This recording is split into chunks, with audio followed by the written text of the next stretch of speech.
Assalamu alaikum everyone. So today we are discussing the examples from chapter number 3 dynamics.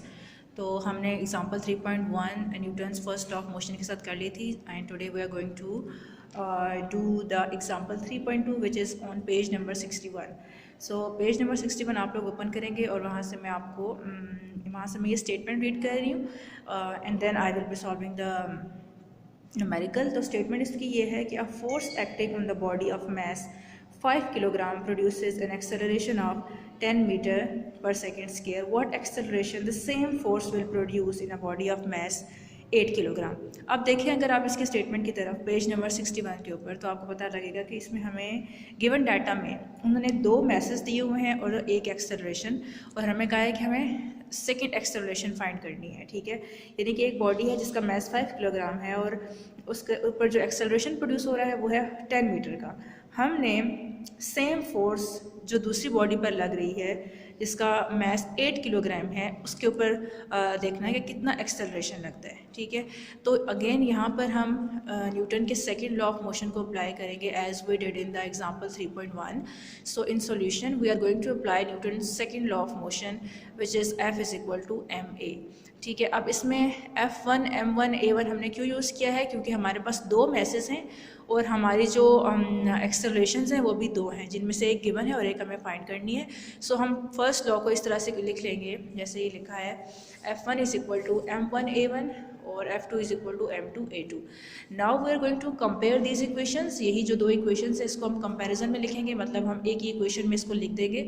तो हमारे पास जो आएगा F1 और F2 की वैल्यूज़ हम उनको लिख लेंगे M1 A1 is equal to M2 A2. Now यहाँ पर हमें M1 की वैल्यू भी गिवन है और M2 की वैल्यू भी गिवन है, इसके अलावा हमें A1 की वैल्यू भी गिवन है. सो इन तीनों वैल्यूज़ को पुट करके हम A2 की वैल्यू को फाइंड कर लेंगे. M1 इज़ 5 किलोग्राम जो हमने यहाँ पे पुट कर दिया है. एक्सेलरेशन है 10 मीटर पर सेकेंड स्क्वायर और उसके बाद मैस 2 जो हमारे पास था वो 8 किलोग्राम था और हमें फाइंड करना था A2. सो यहाँ पर हमने A2 को एक साइड पे सेपरेट भी किया हुआ है. So we can easily calculate the value of acceleration 2.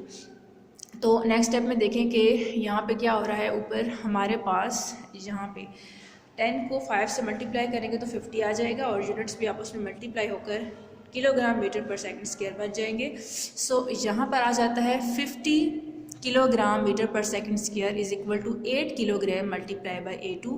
तो A2 को एक साइड पे सेपरेट करने के लिए दोनों तरफ हमने क्या किया, जैसे ये देखें कि हमने दोनों तरफ इसे 8 किलोग्राम से मल्टीप्लाई डिवाइड कर दिया है ताकि हमें A2 की वैल्यू मिल सके. 8 किलोग्राम से कैंसिल हो जाएगा और दूसरी साइड पे भी हमारा जो किलोग्राम है वो किलोग्राम के साथ कैंसिल हो रहा है. 50 को 80 से डिवाइड करेंगे तो हमारे पास 6.25 आंसर आ जाएगा और यूनिट भी हमारे पास यहाँ से सिर्फ मीटर पर सेकंड स्क्वायर बच गया है. So we have calculated acceleration 2 by using Newton's second law of motion. So similarly example 3.3 में भी हम यही कर रहे हैं. हम उसमें न्यूटन का second law of motion he apply करें, उसकी इक्वेशन यूज़ करें. सो लेट्स सी के एग्जाम्पल 3.3 की क्या स्टेटमेंट है. तो a cyclist of mass 40 kilogram exerts a force of 200 newton to move his bicycle with an acceleration of 3 metre per second square. How much is the force of friction between the road and the tyres. ठीक है, अब यहाँ पर उन्होंने हमें एक cyclist का mess जो है वो दिया है 40 किलोग्राम है और जो फोर्स एक्सर्ट कर रहा है वो है 200 न्यूटन की. एक्सेलरेशन जो प्रोड्यूस हो रही है वो 3 मीटर पर सेकंड स्क्वायर है और हमें क्या फाइंड करनी है, बेसिकली फ्रिक्शन की फोर्स जो कि टायर को लग रही है वहाँ पे. तो यहाँ पर अगेन हमारे पास तीन चीज़ें गिवन हैं और फ्रिक्शन की फोर्स हमें फाइंड करनी है. तो टू फाइंड फ्रिक्शन की फोर्स पहले हमें नेट फोर्स फाइंड करनी होगी कि वो जो उस टायर पर फोर्स लग रही है टोटल नेट फोर्स, यानी net force which is the combination या resultant of all the forces. पहले हम वो कैलकुलेट करेंगे और फिर हम फ्रिक्शन की फोर्स को कैलकुलेट करेंगे. Now moving on to the solution, सबसे पहले हम नेट फोर्स कैलकुलेट करेंगे और उसके लिए हम वही फार्मूला यूज़ करेंगे न्यूटन का सेकेंड लॉ ऑफ मोशन जैसे हमने प्रीवियस 2 एग्जाम्पल्स में किया. F is equal to ma. अब हमारे पास मैस दिया हुआ है 40 किलोग्राम, एक्सेलरेशन दी हुई है 3 मीटर पर सेकंड स्क्वायर. दोनों को मल्टीप्लाई करके नेट फोर्स हमारे पास जो आई है वो है F is equal to 120 newton. Now we have the net force exerting on the tyres. अब हम उसमें जो फ्रिक्शन है वो फाइंड कर सकते हैं। तो नेट फोर्स के लिए हम अप्लाइड फोर्स में से माइनस करेंगे फोर्स ऑफ फ्रिक्शन को।